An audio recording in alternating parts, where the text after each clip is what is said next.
종로구의 어느 허름한 골목길. 연탄재가 흐릿하게 흩날리는 새벽 공기 속에서 검정.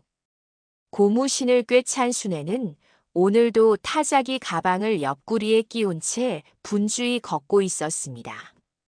고요한 골목 어귀, 주전자에서 김이 피어오르는 풍경은 그녀의 하루를 말해주는 듯 했죠. 정순애, 24. 서울시청 서무과 타자수로 근무 중. 어릴 적 전쟁으로 아버지를 잃고 어머니와 세 동생을 먹여 살리는 삶을 살아왔습니다. 모범생이었던 시절은 뒤로 한 채 아침엔 공무원, 저녁엔 봉제 공장 보조 그리고 밤엔 일기장에 조용히 시를 써내려가던 사람이었습니다. 시청 사무실에 도착한 그녀는 자리에 앉자마자 타자기 뚜껑을 열었습니다. 체계적인 손놀림, 정확한 줄 간격, 그리고 새 타자 리본의 잉크 냄새. 순애에게 이 공간은 전쟁 같았지만 동시에 유일하게 자신이 기계보다 빠를 수 있다는 자존감을 느낄 수 있는 곳이기도 했습니다. 그 시절 여성 공무원이라 해도 진급은 어려웠습니다. 특히 타자수는 보조 인력으로만 취급받았고 누구도 그녀의 이름을 기억하려 하지 않았습니다. 하지만 그녀는 묵묵히 오차 없이 하루 수십 건의 보고서를 완성해냈습니다. 점심시간 동료들이 삼삼오오 나가자 순애는 조용히 책상 서랍을 열었습니다.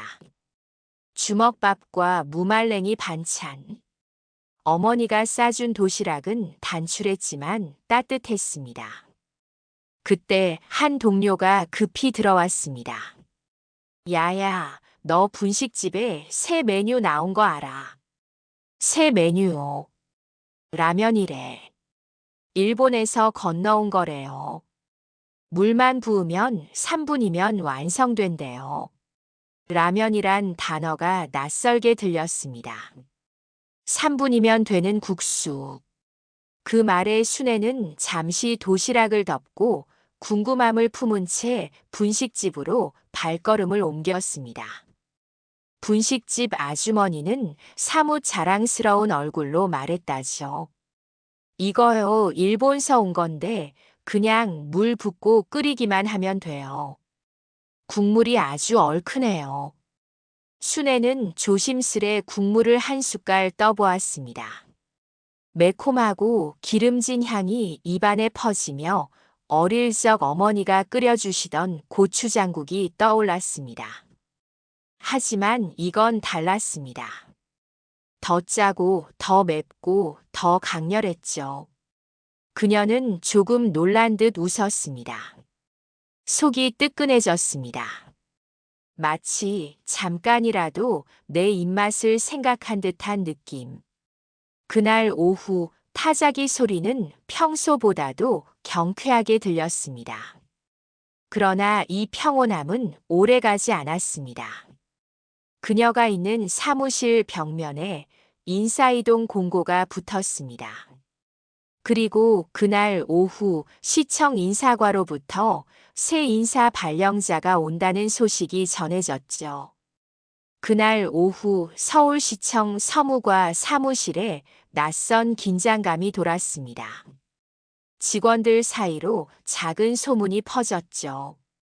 중앙부에서 내려온 엘리트 사무관이 이번에 우리 부서로 온대요.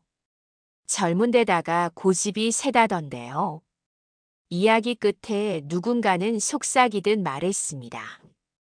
이제 서무과도 사람 좀 갈리는 거죠. 문이 열렸고 그는 들어왔습니다. 단정한 흰 셔츠, 어깨에 힘을 잔뜩 준 똑바른 자세, 그리고 차가운 인상의 남자. 그가 바로 김도연 사무관이었습니다. 32. 행정고시 출신. 군 복무를 마치자마자 바로 중앙에서 일하다 첫 지방 발령을 받은 인물이었죠. 도현은 말수가 적었습니다. 보고는 항상 짧게, 말투는 냉정했고 규정과 문서를 무엇보다 우선시하는 사람이었습니다. 직원들 사이에선 기계 같다는 말이 돌았지만 도현은 아랑곳하지 않았습니다. 정순애는 그의 첫 출근 날 인사도 제대로 받지 못했습니다. 오히려 도현이 무심한 눈빛으로 타자기 소리를 흘겨보는 걸 느꼈을 뿐이었죠. 그의 존재는 순애에게 처음엔 불쾌함이었습니다. 하지만 어딘가 자신과 닮은 기운을 느끼고 있었던 것도 사실이었습니다. 며칠 후 회의 준비를 하던 순애는 타이핑된 문서 일부를 도현에게 제출했습니다. 도현은 서류를 넘기던 중 단 한 글자의 오탈자를 발견했습니다. 표정 하나 바뀌지 않은 채 조용히 말했죠. 이 한 글자 때문에 결제가 밀릴 수 있습니다. 주의해 주십시오. 그 순간 순애는 무언가 안에서 단단히 끊어지는 기분을 느꼈습니다. 오랜만에 타자 리본을 교체하느라 생긴 실수였건만 그 한마디가 너무도 차갑게 박혔던 것이죠. 알겠습니다. 주의하겠습니다. 짧은 대답 뒤에도 감정이 남았습니다. 그날 이후 순애는 유독 신경이 곤두섰습니다. 타자기는 더 빠르게 돌아갔고 문서에선 틀린 글자가 하나도 없었습니다. 그녀는 늘 정확했지만 그날부터는 거의 완벽해졌습니다. 하지만 묘한 건 도현 또한 순애를 다시 보기 시작했다는 점이었습니다. 매일 아침 가장 먼저 출근해 타자기를 닦는 그녀. 점심시간이면 어머니가 싸준 도시락을 조용히 펴고 앉는 모습. 그리고 아무 말 없이 동료 대신 회의록을 정리해주는 성실함. 그의 마음 한쪽에서 낯선 울림이 올라왔습니다. 그 감정이 무엇인지 그는 아직 몰랐지만 분명한 건 그녀의 존재가 눈에 들어오기 시작했다는 점이었습니다. 며칠 후 복도에서 마주친 도현이 순애에게 조용히 말을 걸었습니다. 요즘 많이 바쁘시죠? 그 질문에 순애는 잠시 놀란 듯 했지만 고개를 끄덕였습니다. 예. 늘 그렇죠. 짧은 대화였지만 두 사람 사이엔 알 수 없는 기류가 스쳤습니다. 냉정했던 첫인상은 그대로였지만 마음은 조금씩 틈을 만들어가기 시작했습니다. 그리고 바로 그때 시청 전산과에 컴퓨터 도입 시범 운영 계획이 공지되기 시작했습니다. 타자기가 사라질 수도 있다는 이야기가 돌았고 순애의 마음은 다시 흔들리기 시작했습니다. 봄비가 유난히 자주 내리던 일은 4월, 시청 전산과 게시판에 한 장의 안내문이 붙었습니다. 시범 운영 타자 업무의 전산화 계획 공지. 기술은 늘 조용히 하지만 단호하게 사람들의 자리를 바꾸어 놓았습니다. 순애는 그 게시문 앞에서 한참을 서 있었습니다. 활자가 아니라 화면을 본다는 것. 손가락 끝의 감각보다 자판 배열을 익혀야 한다는 것. 그녀에게는 생소했고 무엇보다 서글펐습니다. 타자기는 순애에게 단순한 도구가 아니었습니다. 15세 처음 타자 학원을 다닐 때 고물 같은 기계 앞에서 하루 종일 철자 연습을 하던 기억. 손끝에 물집이 잡히고 손톱이 닳도록 연습했던 날들. 그렇게 얻은 자리가 지금의 시청 서무과였습니다. 그날 오후 사무실 회의에서 도현은 직접 전산화 계획을 설명했습니다. 전자문서로의 전환, 타자 인력의 재배치, 기본적인 컴퓨터 교육의 필요성 등 조용히 발표하던 도연의 말이 끝나자 사무실 안은 무거운 침묵에 잠겼습니다. 이해가 되셨으면 좋겠습니다. 시대가 변하고 있습니다. 도연의 말은 논리적이었지만 마음까지 설득하진 못했습니다. 순애는 눈을 내리깔고 노트를 정리했습니다. 정리된 글씨 사이로 자꾸만 생각이 비어갔습니다. 퇴근길 순애는 자연스레 다시 그 분식집으로 발걸음을 옮겼습니다. 며칠 전 먹었던 라면의 기억이 자꾸 떠올랐던 것이죠. 김이 모락모락 피어오르는 붉은 국물. 국수 사이로 퍼지는 후추와 기름 냄새. 아주머니, 라면 하나만 주세요. 오늘은 계란도 넣어줄게. 기운 없어 보여요. 분식집 아주머니는 말 한마디에 사람 마음을 알아보는 눈이 있었습니다. 라면이 끓기 시작하며 사방이 따뜻해졌습니다. 순애는 젓가락을 들었다가 멈췄습니다. 그리고 작은 한숨을 내쉬며 혼잣말처럼 중얼거렸습니다. 사람도 바꿔지겠죠. 그러던 그때 문이 열리고 또 다른 손님이 들어왔습니다. 하얀 셔츠, 깔끔한 정장 바지, 여전히 딱딱한 얼굴. 김도현이었습니다. 그도 놀란 눈치였습니다. 순애 씨도 여길 자주 오시네요. 예. 입맛에 맞더라고요. 그 말에 도연은 작게 웃으며 자리에 앉았습니다. 그들은 마주 앉아 각자의 라면을 먹기 시작했습니다. 소리내어 말은 없었지만 그 속엔 많은 대화가 오고 갔습니다. 도연은 젓가락질을 멈추고 조심스레 말을 꺼냈습니다. 저는 가끔 생각해요. 너무 빨리 변하는 게 과연 좋은 걸까 하고요. 순애는 잠시 그를 바라보다 말했습니다. 그런데요. 안 바뀌면 남아있을 수 없잖아요. 그 말에 도연은 대답하지 않았습니다. 둘 사이엔 다시 정막이 흘렀지만 이번엔 따뜻한 정막이었습니다. 그날 이후 둘의 관계는 조금씩 달라졌습니다.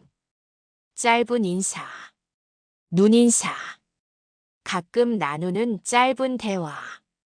사무실 속 조용한 사람들 사이에서 아주 조용한 변화가 시작되고 있었습니다. 하지만 회사 안팎으로 더 큰 변화가 밀려오고 있었습니다. 시청 내부에선 전면 구조 조정 논의가 올라오고 있었고 그 첫 타깃은 기계로 대체 가능한 부서였습니다. 그리고 그 중심엔 타자 수실이 있었습니다. 초여름이 시작되던 어느 날 서울시청 내부망에 공지 하나가 올라왔습니다. 전산 전환 1차 대상 부서 확정 및 인력 재배치 통보 예정. 순애는 모니터 대신 복사된 종이 공지를 통해 그 사실을 확인했습니다. 타자 수실이 구조 조정 1순위라는 소식은 이미 조용히 퍼져 있었습니다. 누구도 크게 말하진 않았지만 다들 책상 서랍을 정리하거나 근무 중에도 서류를 슬그머니 가방에 넣는 모습이 눈에 띄기 시작했죠. 어떤 동료는 사직서를 미리 출력해 놓았고 또 어떤 이는 장사라도 해보겠다고 했습니다. 순애는 그런 움직임 속에서도 묵묵히 타자기를 닦고 있었습니다. 아직 자신에게 주어진 하루를 다 쓰지 않았기에 그녀는 버티고 있었습니다. 하지만 마음 깊은 곳에서 두려움이 피어나는 걸 부정할 수 없었습니다. 그날 오후 도연은 순애를 따로 불렀습니다. 과거와는 다른 눈빛이었습니다. 그의 얼굴엔 망설임이 엿보였고 말끝은 조심스러웠습니다. 순애 씨는 혹시 다른 부서로 이동할 생각은 없으십니까? 예? 아니요, 아직은. 제가 말씀드리는 건 단순한 재배치가 아닙니다. 다른 부서, 행정보조나 사무서기로 가시면 자리도 유지되고 월급도 깎이지 않습니다. 도현은 진심이었습니다. 행정고시 출신 사무관이 고작 타자수 하나를 위해 상관과 이야기를 나누고 인사팀에 설득을 했다는 것. 그 사실만으로도 그는 순애를 단순히 업무 능력 있는 직원 이상으로 생각하고 있음을 보여주고 있었습니다. 하지만 순애는 조용히 고개를 저었습니다. 죄송합니다. 아직은 이 타자기와 같이 있고 싶습니다. 그 말에 도연은 입술을 굳게 다물었습니다. 한참 후 그는 낮게 말했다죠. 그럼 오늘 저녁 시간 괜찮으십니까? 같이 라면 한 그릇 하시죠. 순애는 망설였습니다. 하지만 결국 고개를 끄덕였습니다. 예. 그럼 분식집에서 뵙겠습니다. 해가 지고 골목에 등이 켜질 무렵 그들은 다시 마주 앉았습니다. 그날의 라면엔 계란도 파도, 김가루도 얹어져 있었습니다. 분식집 아주머니는 눈을 찡긋하며 두 사람 앞에 그릇을 놓았습니다. 아유, 이 집에서 제일 좋은 손님 둘이 오늘도 만나네. 기운 좀 내요, 둘 다. 도현은 라면을 앞에 두고 한참을 뜸들였습니다. 그러다 조심스레 말을 꺼냈습니다. 사실, 처음엔 순애 씨가 불편했습니다. 타자기를 그렇게 빠르게 치는 걸 보면서 제 업무가 느려 보인다고 느꼈거든요. 그런데 시간이 갈수록 그 성실함과 침착함이 부러웠습니다. 그리고 지금은 그 이상입니다. 순애는 말없이 그를 바라보다 국물을 한 숟갈 떠올렸습니다. 따뜻한 국물 속에서 오래된 긴장이 천천히 풀리는 느낌이 들었습니다. 저는 아직도 제 자리를 지키고 싶어요. 라면 한 그릇만큼 따뜻하고 단순한 그런 하루하루를요. 하지만 누군가가 제 하루를 지켜주겠다고 하면 조금 기대하고 싶어지기도 합니다. 그 말에 도연은 가볍게 고개를 끄덕였습니다. 그리고 웃었습니다. 아주 짧고 조용하게, 하지만 분명한 미소였습니다. 그날 밤 분식집 밖엔 가로등 불빛이 조용히 흔들리고 있었습니다. 라면 국물처럼 따뜻하고 조용히 삶을 데워주는 무언가가 두 사람 사이에 생겨나고 있었죠. 그러나 구조 조정은 이미 시작되었고 시청 내부에선 타자기 철수 날짜가 확정되었다는 소문이 들려오기 시작했습니다. 7월 초순 서울은 이미 더위가 시작된 듯 덥고 끈적했습니다. 시청 서무과 사무실엔 공기의 흐름조차 무거워졌습니다. 모두가 알고 있었지만 아무도 입 밖에 내지 않던 그 소식이 결국 공문 형태로 도착했습니다. 서무과 타자 업무 전면 중단. 타자기 철수 일자 7월 15일. 순애는 그 문서를 바라보다가 손가락 끝을 조용히 말아주었습니다. 그녀가 매일 아침 일찍 닦아왔던 타자기. 줄 맞춤 하나에도 신경을 곤두세웠던 그 기계는 이제 책상 위에서 사라질 운명이었습니다. 같은 날 전산과에서 교육 담당이 내려왔습니다. 컴퓨터 사용법, 키보드 배열, 워드 프로세서 사용 교육 신청서. 서무과 전 직원은 의무적으로 교육을 이수해야 했고 그 말은 곧 당신의 업무 방식이 이제 구식이 되었다는 선언이기도 했습니다. 같은 타자 수실의 동료 영숙 씨는 눈시울을 붉히며 말했습니다. 정순애 씨, 난 그냥 이번 기회에 퇴직금 받고 시골 내려가려고요. 이 나이에 뭘 또 배우겠어요. 순애는 고개를 끄덕였지만 마음속에선 자꾸만 무언가 갈라지는 소리가 들렸습니다. 그녀는 그날 저녁 도현과 다시 분식집에서 마주했습니다. 어느새 그 자리는 둘만의 약속처럼 되어 있었지요. 그날의 라면은 왠지 더 진하고 뜨겁게 느껴졌습니다. 순애 씨, 결정은 하셨습니까? 도연은 조심스럽게 물었습니다. 순애는 한참을 뜸들이다가 대답했습니다. 그동안 이 타자기가 저의 전부였어요.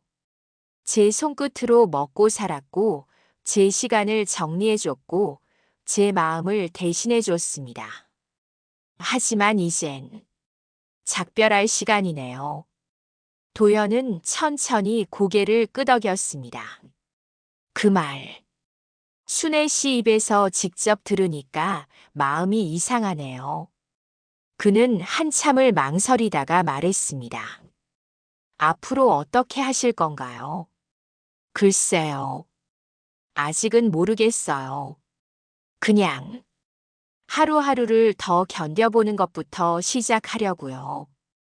그게 라면 한 그릇 끓이는 것처럼 익숙해질 수 있다면 좋겠네요. 분식집 아주머니가 그릇을 치우며 말을 걸었습니다. 두 사람. 나중에 여기 라면 끓이는 법 배우고 싶으면 말해요. 가르쳐 줄 테니까. 둘은 동시에 웃었습니다. 이젠 말없이도 마음이 닿는 사이가 되어 있었죠. 며칠 후 철거 당일. 사무실엔 낡은 타자기들이 박스에 담겨 나갔습니다. 순애는 마지막으로 자신의 타자기 앞에 앉았습니다. 손끝으로 철제 표면을 한번 쓰다듬은 뒤 깊이 고개를 숙였습니다. 감사했습니다. 저와 함께 해주셔서요. 그날 이후 순애는 교육 일정에 따라 컴퓨터를 배우기 시작했습니다.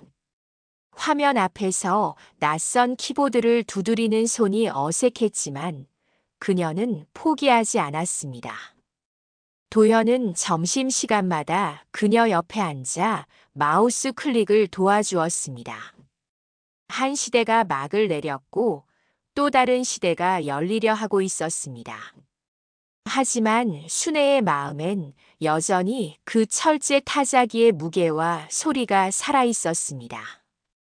7월 말 순애는 이제 매일 아침 타자기가 아닌 컴퓨터 앞에 앉습니다. 화면 속 커서는 조용히 깜빡이고 있었고 그 깜빡임은 마치 그녀의 불안한 마음을 반영하는 듯 보였습니다. 처음엔 모든 것이 낯설었습니다. 글씨는 화면에서 미끄러졌고 엔터키 하나에도 손이 얼어붙었습니다. 화면이 멈추면 마치 자신의 호흡도 멎는 듯한 착각이 들었습니다. 예전엔 눈 감고도 입력하던 문서들이 이제는 줄마다 위치를 확인하며 더디게 완성되었죠. 그러나 순애는 포기하지 않았습니다. 매일 저녁이면 빈 연습장에 자판 배열을 손으로 외워 쓰고 점심시간이면 도연이 알려준 단축키를 메모지에 적어 모니터 옆에 붙였습니다. 컴퓨터는 친절하지 않았습니다. 하지만 순애는 그것을 사람처럼 대했습니다. 기계가 낯선 것이 아니라 그 낯선 것에 자신이 밀려나지 않을까 하는 두려움이 더 컸기 때문이었습니다. 도연은 그런 순애를 조용히 응원했습니다. 오늘은 저장 버튼도 혼자 누르셨네요. 잘하셨습니다, 순애 씨. 그 말에 순애는 처음으로 화면을 향해 미소를 지었습니다. 칭찬 하나에 마음이 풀리는 나날들이 계속되고 있었습니다. 어느 날 도연이 사무실 복사기를 고치러 내려오다가 순애의 책상 앞에 멈췄습니다. 순애는 새로 만든 보고서 양식을 출력 중이었고 도연은 그 내용을 잠깐 들여다봤습니다. 순애 씨, 이 서식 전산과보다 더 보기 좋습니다. 조금 놀랐습니다. 언제 이렇게 능숙해지셨죠? 순애는 수줍게 웃었습니다. 매일 하니까요. 어제보다 나아지고 싶은 마음으로요. 도연은 그 말에 대답하지 않았습니다. 하지만 그의 얼굴엔 감정이 담겨 있었죠. 존경, 따뜻함, 그리고 어느새 깊어진 애틋함이었습니다. 사무실에선 순애의 변화에 대해 조용한 소문이 돌기 시작했습니다. 그 나이에 컴퓨터를 저렇게 잘 배울 수 있구나. 진짜 모범이야, 진심으로. 그런 말들이 오가면서도 순애는 여전히 묵묵히 자신의 일을 해냈습니다. 하지만 모든 일이 순조롭기만 한 것은 아니었습니다. 시청에선 또 다른 업무 효율화 방안이 올라오고 있었고, 그 중엔 계약직 확대에 관한 조항이 있었습니다. 정규직이지만 고졸 타자직으로 채용된 순애의 신분은 구조조정 2차 대상 중 하나로 포함될 수 있다는 소문이 돌기 시작했습니다. 도연은 그 소식을 듣고 인사과와 다시 한번 면담을 요청했습니다. 하지만 실무자는 단호했습니다. 자격 기준을 일괄 적용하는 방식입니다. 연령이나 능력 문제가 아니라 구조 자체를 바꾸려는 거니까요. 그날 저녁 도연은 분식집에서 순애를 기다렸습니다. 해질 무렵 순애는 천천히 모습을 드러냈습니다. 도연은 말없이 그녀에게 라면을 건넸습니다. 순애는 조용히 젓가락을 들며 말했습니다. 내일은 또 어떤 날이 올까요? 그래도 살아보면 또 뭐든 먹을 만한 하루겠죠. 도연은 고개를 끄덕였습니다. 그 하루를 계속 당신과 나누고 싶습니다. 순애는 놀란 눈으로 도연을 바라보다가 조용히 웃었습니다. 그리고는 라면, 국물에 김을 눌러 담그며 말했습니다. 그 마음 감사합니다. 아직은 두렵지만 그 말 하나로 내일이 조금 덜 무서울 것 같습니다. 여름밤 그들은 나란히 앉아 라면을 먹었습니다. 그리고 그 순간만큼은 구조조정도 불확실한 미래도 사라진 듯 평온했습니다. 입추가 지나며 아침 공기엔 약간의 선선함이 섞이기 시작했습니다. 하지만 순애의 마음은 여전히 무거웠습니다.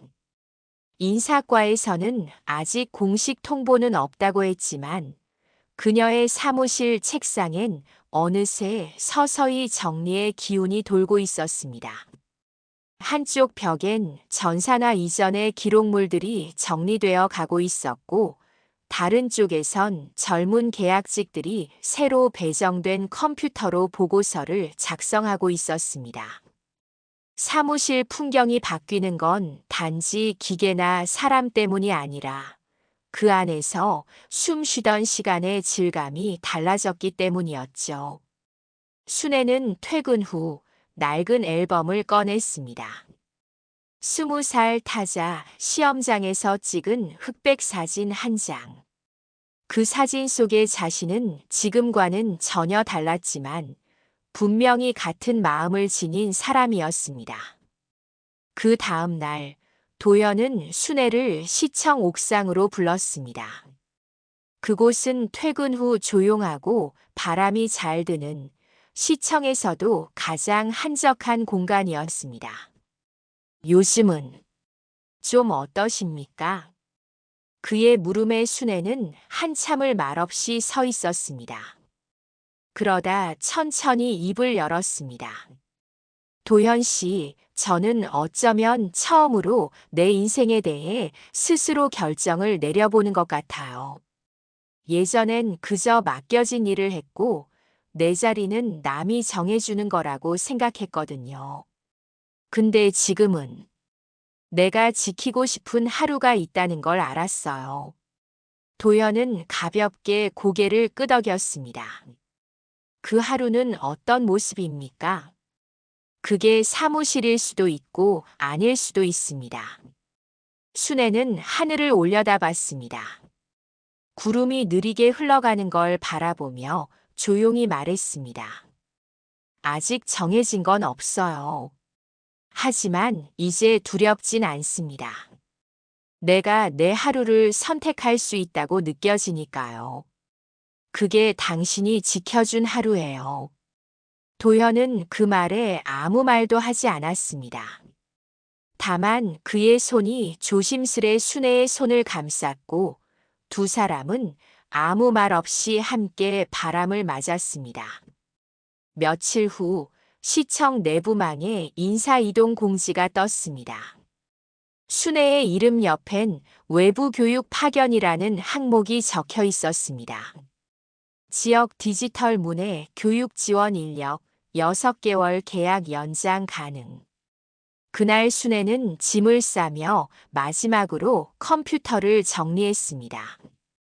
모니터 옆에 붙여둔 포스트잇 한 장을 떼어 조심스레 주머니에 넣었습니다.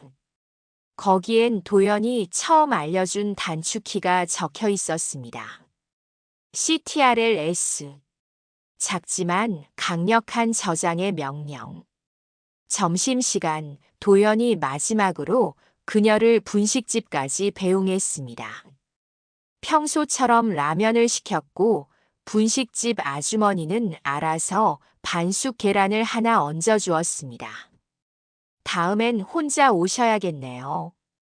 저는 이제 여기 사람이 아니라서요. 순애의 말에 도연은 웃었습니다. 그래도 전 이 자리 지킬 겁니다. 혹시라도 다시 오신다면 그때도 같은 자리에서 같이 라면 먹을 수 있도록요. 순애는 말없이 국물 한 숟갈을 떠올렸습니다. 뜨겁고 짭조름하면서도 어쩐지 눈물샘을 자극하는 맛이었습니다. 감사합니다. 당신이 지켜주신 하루 제가 잘 간직하겠습니다. 그리고 그날 이후 순애는 시청을 떠나 지역 작은 도서관에서 컴퓨터 교육을 시작했습니다. 낯선 이들과 함께하는 시간 속에서 그녀는 조금씩 자신을 설명하기 시작했고 그 설명 속엔 더 이상 과거만 머물지 않았습니다. 바람이 제법 차가워진 늦가을 저녁, 순애는 도서관 마당을 천천히 걸었습니다. 낙엽이 바스락거렸고 햇살은 짧아졌으며 사람들은 조금씩 옷깃을 여몄습니다. 어느새 순애의 하루도 그 계절처럼 단정하고 조용하게 자리를 잡아가고 있었습니다.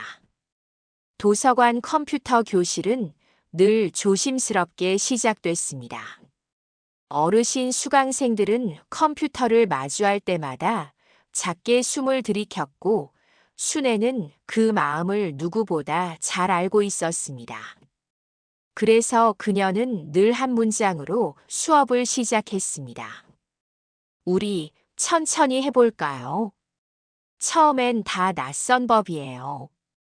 그 말에 어르신들은 고개를 끄덕이며 어색한 미소를 지었습니다. 그리고 그 미소는 그날 하루에 꼭 필요한 용기였습니다. 순애는 이제 매일 누군가에게 용기를 건넸습니다. 누군가는 이메일을 처음 보내며 또 다른 누군가는 가족 사진을 폴더에 저장하며 조용히 세상과 연결되어 갔습니다. 그 모습을 보며 순애는 스스로의 오늘을 조금 더 단단하게 느꼈습니다. 그날도 수업이 끝난 뒤 어르신 한 분이 순애에게 다가왔습니다. 양복을 곱게 차려입은 어르신은 조심스레 무언가를 내밀었습니다. 직접 접은 작은 종이학이었습니다. 내가 손으로 만든 건 오랜만입니다. 덕분에 다시 뭔가 해보고 싶다는 마음이 들었어요. 순애는 고개를 깊이 숙이며 그 종이학을 받았습니다. 그 마음이 너무도 소중하게 느껴졌습니다. 수업이 끝나고 도서관 문을 나서자 도연이 골목 끝에 서 있었습니다. 예고 없이 찾아온 사람이었지만 순애는 놀라지 않았습니다. 오히려 그 따뜻한 눈빛이 낯설지 않았습니다. 근처에 볼 일이 있어 왔다가요.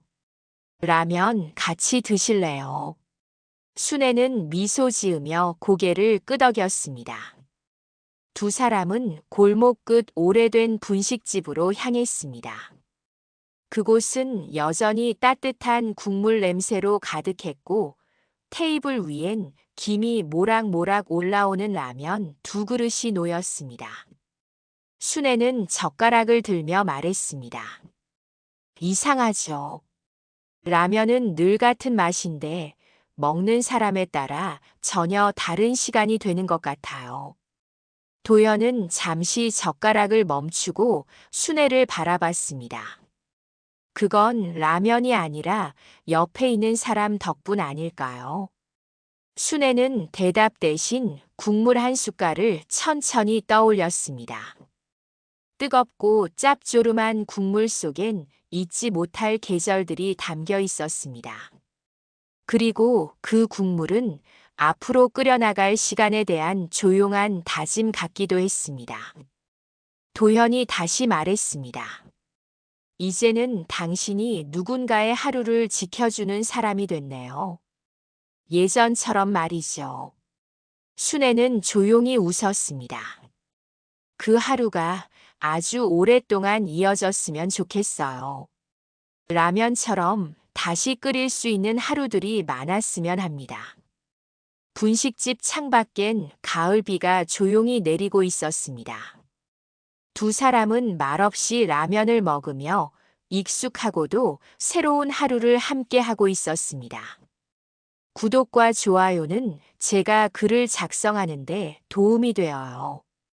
다음 시간에 뵙겠습니다. 고맙습니다.